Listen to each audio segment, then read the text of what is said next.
He said it without blinking. His mother stood next to him, holding a glass of sparkling wine, her smile cold and amused, like I really had been some kind of mistake on the guest list. That night, at the celebration I had paid for, in a dress I bought with cash so it wouldn't show up on any statement, I didn't say a word. I just turned and walked away. But inside, something had already shifted. Not because I was hurt, but because everything had become clear. I had spent 3 years funding his path through medical school while he was quietly making charts about me, about other women, about how much each one was worth. I didn't make a scene. I didn't raise my voice. I let silence become my weapon. And by the time he realized who I truly was, by the time the truth hit him, it was already too late. You want to know who I was? Then let's start from the beginning. My name is Allison James. I'm 31 years old. Every morning, I sit in traffic in my old Hyundai, sipping cheap coffee from a paper cup and listening to market updates on the radio. It's my little ritual, a way to keep one part of my life steady while the rest stays hidden. Most days, I think about small things, how I've rotated the same 3 skirts this week, whether Adam will notice I'm wearing the same blouse again. He never does. By title, I work as a payroll assistant at St. Helens Medical Center in Portland. My name is listed on office memos, just another face behind a desk who processes numbers and makes sure residents like Adam get their stipends on time. According to HR, I earn $980 a month. There are no bonuses, no benefits worth talking about. And that's exactly what I want people to believe. What they don't know is that I oversee a private investment fund worth $87 million, and that fund holds a significant stake in the hospital's newest wing. No one here connects me to the Mitchell Group. No one here knows who I really am. Adam thinks I'm just scraping by. He believes I take extra shifts to help him pay for med school, $7,500 each semester, wired without delay, and cover our apartment rent. He doesn't ask where the money comes from. He assumes I'm just good with savings. He's even proud of me for being down to earth. He tells me we're a team, that he couldn't do this without me. I smile when he says that. Then I go cook him dinner with whatever's left in the fridge, pretending the price tags on groceries still matter to me. Sometimes I wonder if I've taken this act too far. But then I remember why I started it. I needed to know he loved me for who I was, not for my name, not for what my family owns, not for the money I could give him. That's why I kept my world small. A simple car, a modest apartment, cheap clothes that still look neat. I built the version of myself he could believe in, the version he thought needed him. Every Friday, I leave that version behind. I drive to a parking garage downtown, change in the back seat, and swap cars. I step out of my Hyundai and into the sleek black BMW I keep tucked away untouched during the week. From there, I head to my family's house on the Willamette River. It's quiet there, big and open, all glass and stone and silence. My father usually waits for me with a glass of wine already poured. He never asks why I keep up the act. He just watches me, careful and patient. He wants me to stop hiding, but I still needed time. I still wanted to believe Adam chose me, not my bank account. That night, like many others, I sat with my father in his study while he read reports. I told him about the hospital, about Adam's exam stress, about the latest budgeting errors in payroll. He listened, asked a few polite questions, then said nothing more. We don't talk about money. We don't talk about the trust. We both know it's there. We both know I've already used it. For the apartment, for Adam's tuition, for quiet donations to causes I care about. We just pretend it doesn't exist when we're drinking wine. Sometimes I look at Adam and try to see the man I met 3 years ago. He was so full of hope then. Charming, grateful. He said he wanted to be a cardiologist, that he would help people who didn't have the chances he had. I believed him. I wanted to believe him. And maybe for a while, he was that man. Or maybe I was too busy wanting to be loved for myself to see the cracks forming in his story. He still kisses my forehead before leaving for rotations. He still thanks me for helping him. He calls me the best thing that's ever happened to him. And I nod and smile and pack his lunch in a container I've used for years. He doesn't know it's all deliberate, the car, the job, the clothes. He doesn't know I could buy him 3 condos downtown and still not touch the core of my savings. He doesn't know that when I talk to the hospital's board members at fundraising events, I'm not just networking. I'm protecting an investment, one he doesn't even know exists. Some days I want to stop pretending. I want to wear the real clothes, drive the real car, sign my real name. But I don't. Not yet. Because deep down, I'm still testing something, still watching, still waiting to see whether love built on silence is love at all. And lately, something's changed. Small things. A new watch on Adam's wrist that he said was a replica. Takeout receipts I didn't pay for. Glances at his phone that last too long. Jokes about how some people are lucky to have connections. Maybe he's just tired. Maybe I'm overthinking, or maybe I've built this story so carefully that I stopped seeing what's really going on inside it. I'm not sure anymore. But I do know this. Lies, no matter how quietly told, don't stay quiet forever. And something in his smile has started to feel rehearsed. Something in his thank yous sounds too practiced. Like he's reading from a script that's starting to fall apart. And I think I'm ready to turn the page. He came home late that night. He smelled like someone else's perfume. It wasn't strong, but it didn't belong to me. He said the library had been packed. He told me he stayed late to prepare for his cardiology exam. I nodded and didn't say a word. I had already called the library around 9. They'd closed early for system maintenance. I didn't ask questions. I just watched him as he dropped his bag and went straight to the shower. The next morning, while tidying up the bathroom, I found his wallet on the counter. It had slipped out of his pants pocket. I wasn't planning to snoop. But something pulled at me, something I couldn't name. I opened it slowly. Tucked behind his student ID was a receipt from a restaurant downtown, Martino's. The timestamp said 8:27 p.m., dinner for two. The bill came to $164. This was the same night he said he grabbed takeout with classmates, the same night he came home smelling like someone I didn't know. I didn't confront him. I folded the receipt and slid it back where I found it. I closed the wallet and left the bathroom. But that moment stayed with me. It was like a thread had snapped loose in my mind. From that point forward, I started counting. Not just money, but everything. The times he was late, the stories that changed slightly, the new things he had without an explanation. I tracked his words and compared them to his actions, and the gap between them began to widen. Later that week, he stood in the middle of my apartment and looked around like he was seeing it for the first time.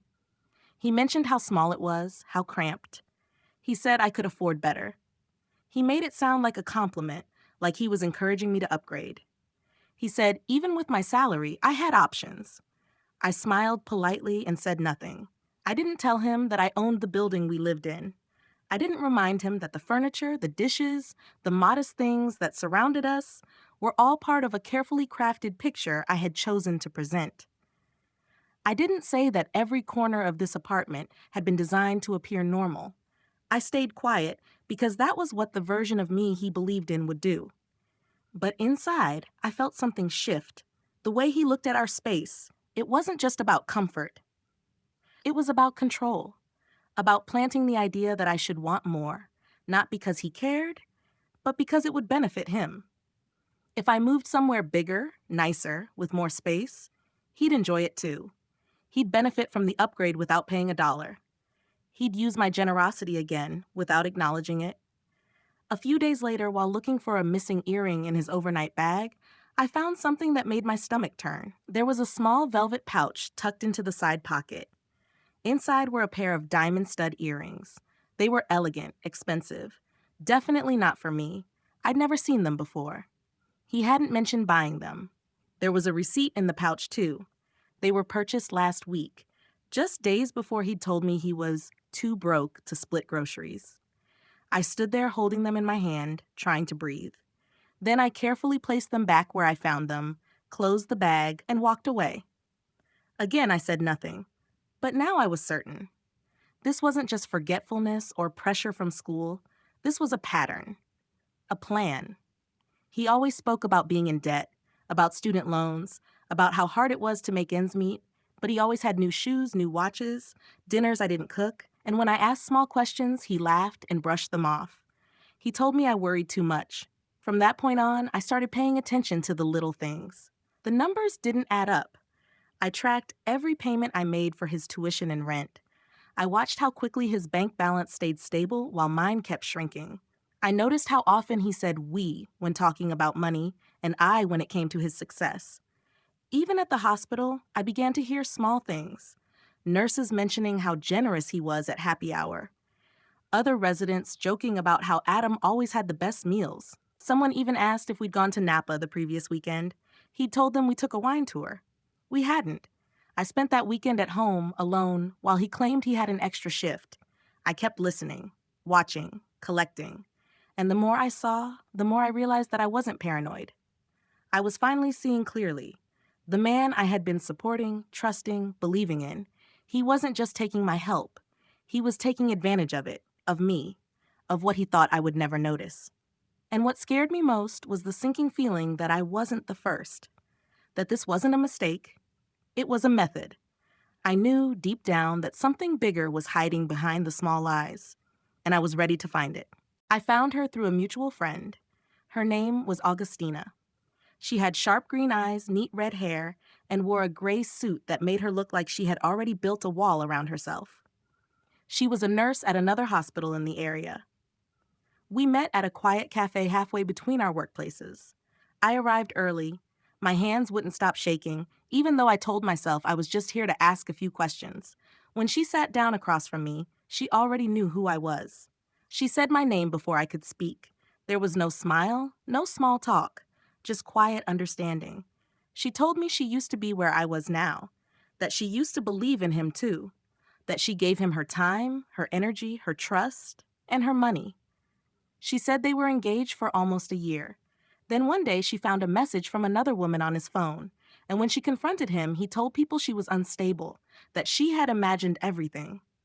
She pulled out her phone and showed me screenshots, long conversations, plans, promises. Then the shift, her asking about repayment, him avoiding it, photos of receipts, bank transfers. Over 14 months, she had sent him nearly $28,000. Tuition help, rent money, grocery bills, emergencies that always seemed to come up during exam week. He said they were a team, that they were building a future together. Then, she said, I showed up. She remembered the first time she saw a photo of me. It was on his desk, weeks after they broke up. He had told her he wasn't ready for another relationship. But then suddenly, I was there, quiet, reliable, and as she put it, useful. She had heard I worked in administration. She said he talked about it like it was a golden ticket. Connections, access, maybe even influence with the hospital board. As she spoke, my stomach turned. The details were different, but the pattern was the same. Generous women, emotional investment, financial support, then distance, then blame, and someone new. She mentioned one more name, Bianca, a pharmaceutical rep who made more money than either of us. Augustina said she didn't know the whole story there, but she was sure there had been something. She said Kevin moved through women the way other people moved through internships, always climbing, always looking for who could take him one step higher. Sitting across from her, I felt like I'd stepped into a mirror. Everything I had sensed but hadn't said out loud was now being spoken by someone else. It wasn't just me. I wasn't imagining things, and I wasn't the first. I was just the latest, the current investment. The worst part wasn't the lies. It was realizing how calculated it all was, that I hadn't fallen for someone who lost his way or made a mistake. I had fallen for someone who treated people like assets, who made spreadsheets in his head, who measured affection by dollar signs and opportunity. I thanked Augustina for meeting me. We didn't hug. We didn't cry. We just sat there for a moment, two women who had trusted the same man, now joined by something colder. A shared truth. When I left the cafe, I couldn't stop replaying her words.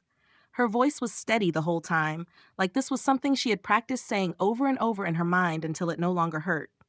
I went home that night and looked at everything again. My bank records, the tuition transfers, the small gifts I'd bought him, the rent, the groceries, the clothes, the dinners, all the little things that I had quietly paid for over the years because he was building his dream and I wanted to be supportive. Because I believed in us. Because I thought that's what love looked like.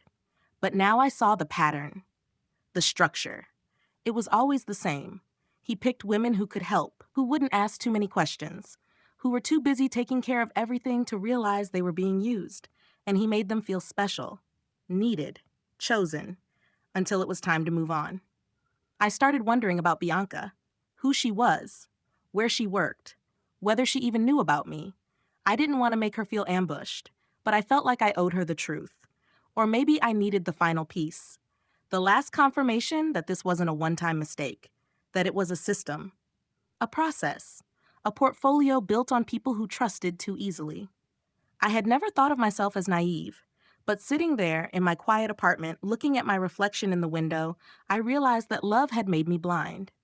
I had ignored red flags. I had explained things away. I had believed someone who had memorized all the right words but never meant any of them. I wasn't angry yet. Not fully. I was still numb. But something was building, and I knew I wouldn't stay quiet forever. I found the notebook late one evening when I was looking for a charger in the drawer of his desk. It was tucked underneath some papers, almost too neatly. The cover was black leather, smooth and expensive, with his initials pressed into the corner in gold. I almost didn't open it. It felt private, but something in me already knew what I was going to find. Inside, the pages were filled with lists, neat columns, carefully written. Each name was followed by notes, dates, dollar amounts, personal details. At first, I didn't understand what I was looking at. Then I saw Bianca's name, and then Augustina's, and then mine. Bianca, $20,000, limited long-term use, emotionally attached early, reduced financial access. Augustina, $28,000, too many questions, resistance growing, timeline complete. Allison, consistent payments, emotionally stable, no known family access, high financial potential, projected to support through end of residency, I kept reading. There were more lines under my name. Notes about how often I gave, how rarely I asked questions, observations about my schedule, my behavior, even small things like what days I usually check my bank account. It was written like I was in an investment, like he was analyzing a stock. I didn't feel anger at first. What I felt was cold. Just cold. The kind of cold that sits in your bones and doesn't move. I kept reading, slowly flipping the pages. Each one laid out more data, more breakdowns. He had written out calculations, total contributions, emotional risk versus financial gain, projections for future value, like he was planning a business expansion, and I was just another line on a chart. My name, written in ink next to numbers like a purchase order. Allison, $42,000 to date, high yield, maintain status quo until graduation event. That was the moment the truth landed. This wasn't about love. It never had been. This wasn't about struggle or building something together. It was about strategy. It was about how much he could take before he moved on to the next woman.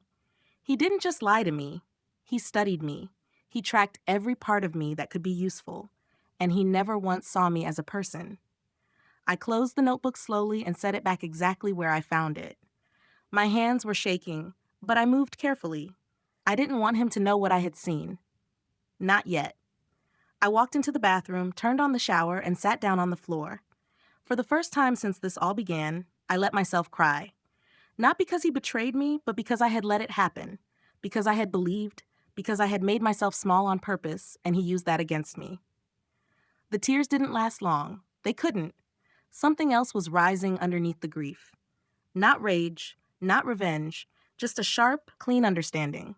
I had spent so much time trying to be enough for him, trying to prove I was worth loving even without money, without status. But he had never even looked at me, only at what I could give. I dried my face, changed into clean clothes, and sat at my desk with my own notebook. For the first time, I made my own list. Not of what I had lost, but of what I still had. Control, information, silence, the ability to choose my next step. He had been playing a game he thought I didn't understand. But now I knew the rules. And he had underestimated the one person he never should have. I wasn't going to destroy him with noise. I wasn't going to give him a dramatic ending. I was going to do what he never expected. I was going to stay quiet. And that was going to be the thing he would never recover from. He thought everything was going perfectly.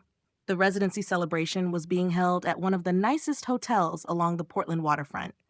Floor-to-ceiling windows, white tablecloths, soft music, and carefully placed lights that made every photo look like a memory. He believed it was a gift from his coworkers, a kind gesture from people who appreciated his dedication and long nights. That's what I told him. A surprise arranged by a few colleagues and mentors who pitched in to make the evening special. He didn't ask for details. He didn't wonder how a group of hospital staff pulled off a party that cost more than most people make in 3 months.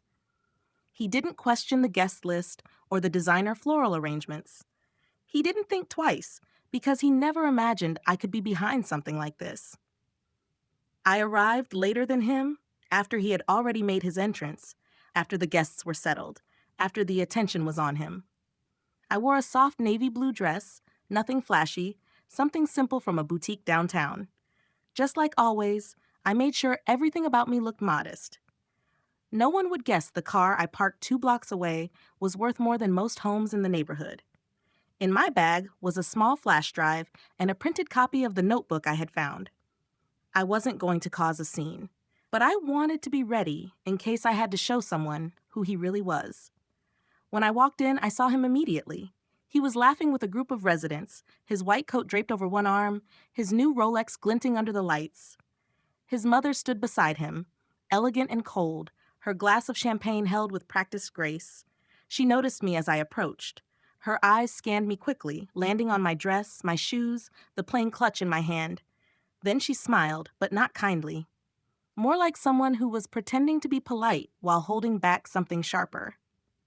She leaned in slightly, just enough for me to hear, and made a quiet comment about how I worked in payroll. She called me steady and practical, someone dependable, a good support system, the kind of woman who stays in the background and doesn't ask for much. She said it all without saying anything directly, but the message was clear. I wasn't part of their world. I was useful, not valuable, present, not important. She looked at me the way people look at hotel staff, like I was there to refill glasses, not to be noticed. I didn't respond. I just nodded and kept walking. I spent the next hour moving through the room, talking to people who barely remembered my name. I smiled, nodded, and kept my voice soft. I watched Adam float from group to group, always charming, always in control. But he never came to find me. He never reached out to take my hand or introduce me as his fiancée. I was just another guest at an event he believed was created for him by people who adored him. I was invisible by design. At one point, I saw him glance at me. Our eyes met for a split second. There was a flicker of something, confusion, maybe, but it passed quickly. He looked away and kept talking. A few minutes later, he pulled his phone from his pocket, read a message, and walked toward the exit. I followed from a distance, careful not to be seen. He slipped into a side hallway that led to a small outdoor terrace. The doors were open to let in the cool night air. His mother was already out there. I stopped just behind the doorway, hidden by a tall plant, and waited.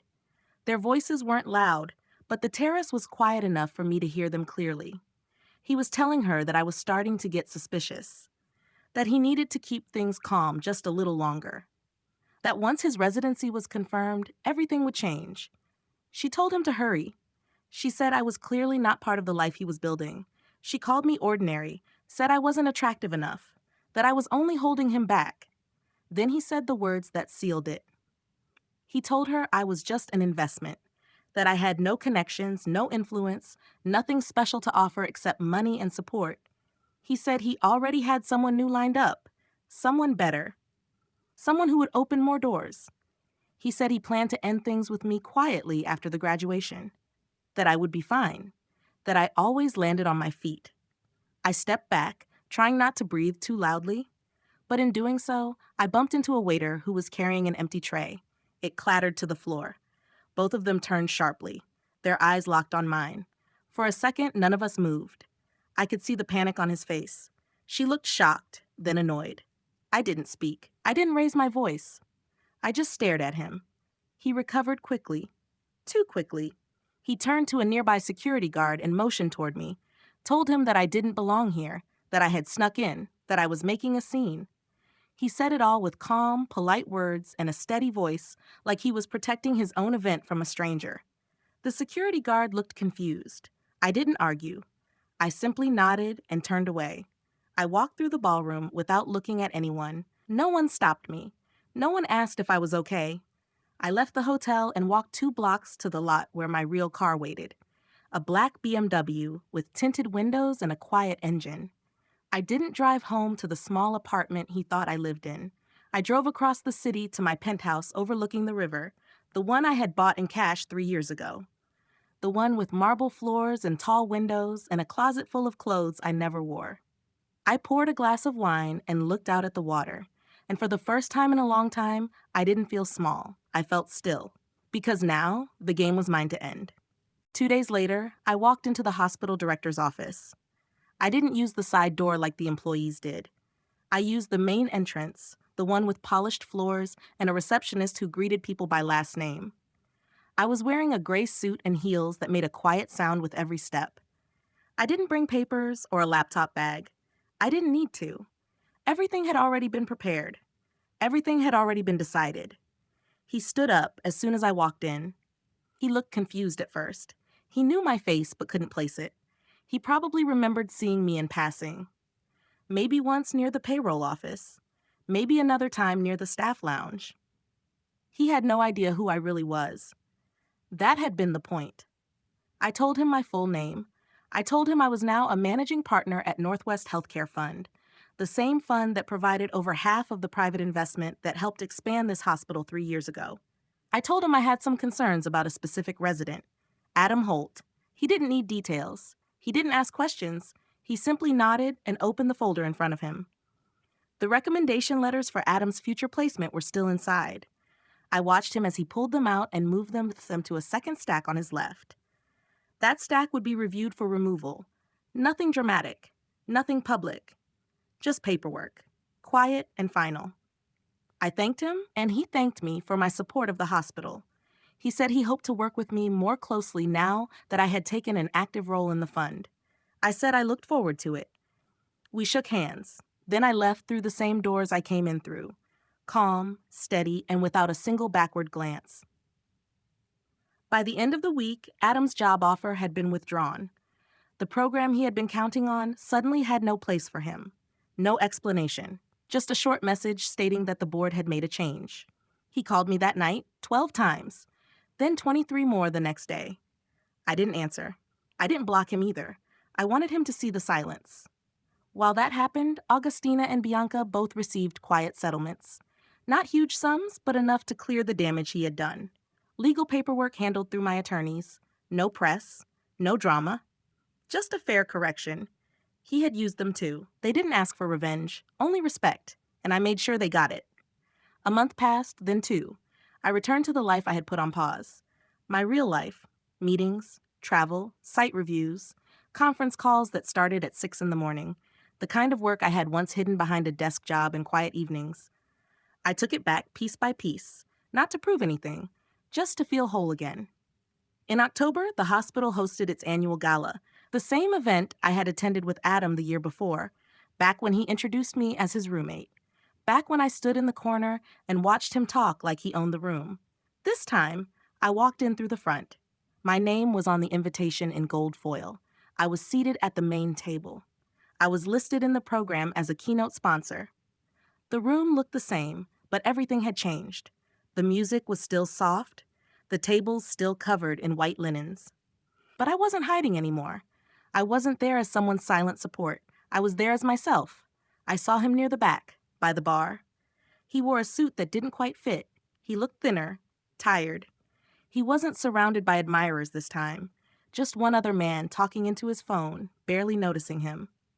Adam watched me as I smiled at the board chairman, as I laughed politely with a surgeon from another hospital, as I raised my glass in a quiet toast when the director mentioned the fund's new initiative. He didn't move. He didn't come closer. He just watched. I didn't give him a reaction.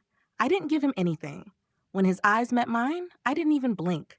I simply turned away and kept walking. Because he no longer had power over me. He never really did. And I wasn't going to waste another second trying to fix something that was never real. Not when I had finally remembered who I was. Not when I had everything I needed, including peace.